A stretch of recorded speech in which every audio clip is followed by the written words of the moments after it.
অমুসলিমের হাতে রান্না করা খাবার খাওয়া যাবে কিনা এবং তাদের বাড়িতে বেড়ানো যাবে কিনা। নামাজরত অবস্থায় সিজদা যাওয়ার আগ মুহূর্তে সিজদার স্থানে ধুলা বালি ফু দিয়ে পরিষ্কার করা যাবে কিনা। ঘর জামায় থাকার বিধান কি? জুমার দিনে কি ফরজের সালাতে নির্দিষ্ট সূরা দিয়ে নামাজ পড়তে হবে? সময়ের সদ্ব্যবহার সম্পর্কে ইসলাম কি বলে? এরপরে মাহদি ইসলাম আপনি লিখেছেন, অমুসলিমের হাতে রান্না করা খাবার খাওয়া যাবে কিনা এবং তাদের বাড়িতে বেড়ানো যাবে কিনা। অমুসলিমের হাতে রান্না করা খাবার খেতে কোনো নিষেধাজ্ঞা নেই। নবী রাসূলুল্লাহ ইহুদি মহিলার বাড়িতে দাওয়াত খেয়েছেন, বোঝা গেল যে তাদের হাতে রান্না খাওয়া জায়েজ আছে।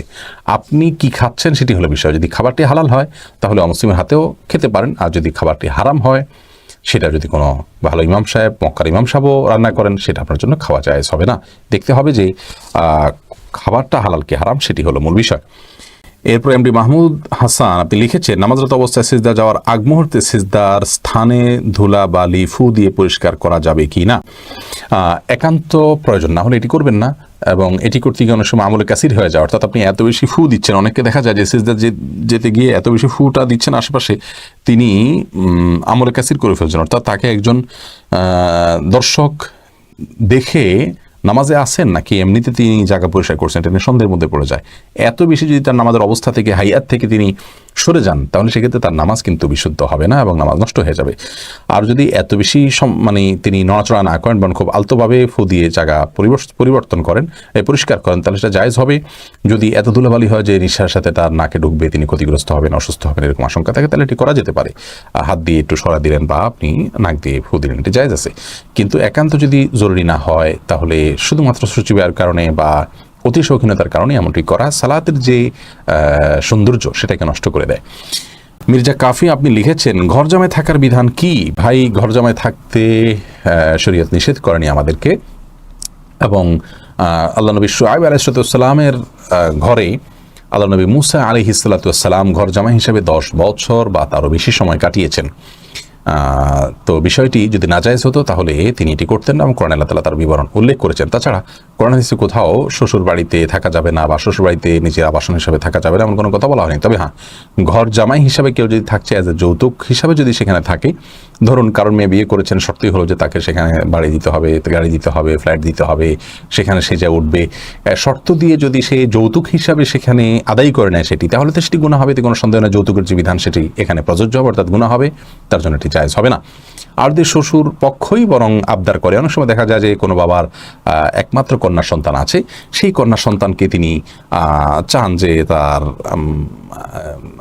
মেয়েকে যেখানে বিয়ে দেওয়া হোক সাথে রাখবেন, পাশে রাখবেন। তো জামাই যদি রাজি হয়, তাকে ঘর জামাই রাখা হয়, তাহলে সেক্ষেত্রে শরীয়তের কোনো নিষেধাজ্ঞা যেহেতু এখানে লঙ্ঘন হচ্ছে না এবং কোরআনে কোথাও যদি নিষেধ করা হয়নি, অতএব এটি হারাম বা নাজায়েজ বা গুনাহের কারণ হওয়ার কোনো যৌক্তিকতা থাকতে পারে না।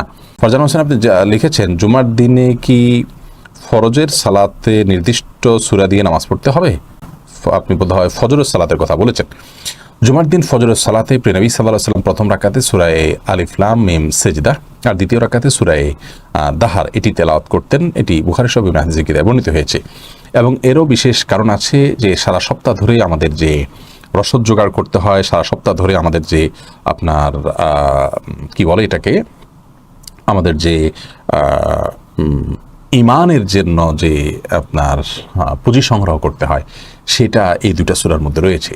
জুমার দিন সকালবেলা নবী আলাইহিস সালাম এটি পড়তেন, এবং হারামাইনে যারা সালাত আদায় করেছেন তারা জানেন যে সেখানে আলহামদুলিল্লাহ ইমাম সাহেবগণ এখনও এটি আমল করেন, এবং সৌদি আরবে অনেক মসজিদে আমলটা হয়ে থাকে। আমাদের দেশে এটি খুব কম, কারণ এই দুই সূরা পড়তে গেলে আসলে 15-20 মিনিট বা তার চাইতেও বেশি সময় লেগে যেতে পারে, অনেকের জন্য সেটি কষ্টের কারণ হয়। কিন্তু এটি সুন্নাহ, এমনকি কোনো মা, কোনো নারী তিনি তার যদি মুখস্থ থাকে, তাহলে তিনিও এই আমলটি তার বাসা বাড়িতে করতে পারেন। তবে এটা না করলে যে গুনাহ হবে ব্যাপারটি কিন্তু সেরকম না, যেহেতু সুন্নাহ।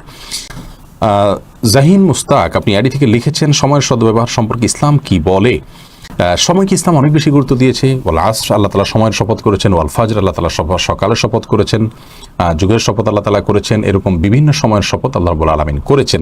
সময়টি আল্লাহ রাব্বুল আলামিনের কাছে অনেক বেশি গুরুত্বপূর্ণ। বুখারী হাদিসে আসছে, নবী সাল্লাল্লাহু আলাইহি ওয়াসাল্লাম বলেছেন, নি'মাতানি মাগবুনুন ফীহিমা কাসীরুম মিনান নাস আস-সিহহাতু ওয়াল ফারাগ। দুটি নিয়ামতের মধ্যে মানুষ থেকেও ক্ষতিগ্রস্ত হয়, সেগুলোকে নষ্ট করে ফেলে, হেলায় হারিয়ে ফেলে, যার কারণে আপনার সেই দুটি নিয়ামতের মধ্যে একটা হলো যে আসসিহা সুস্থতা, আর আল ফারাগ অবসর যে সময়, এই সময়টা আল্লাহ তাআলা অনেক বড় নিয়ামত, এই নিয়ামত পেয়েও মানুষ ক্ষতিগ্রস্ত হয়, অর্থাৎ এটাকে সঠিক ব্যবহার করতে পারে না। এই জন্য সময়কে অপচয় করা, সময়কে নষ্ট করার কোনো সুযোগ নেই। আল্লাহ বলেছেন ওয়াল্লাযিনা হুম আনিল লাগwi মুরিদুন, ঈমানদারদের মধ্যে তারাই সফল যারা তা অহেতুক অনর্থক কাজ থেকে বেঁচে থাকে।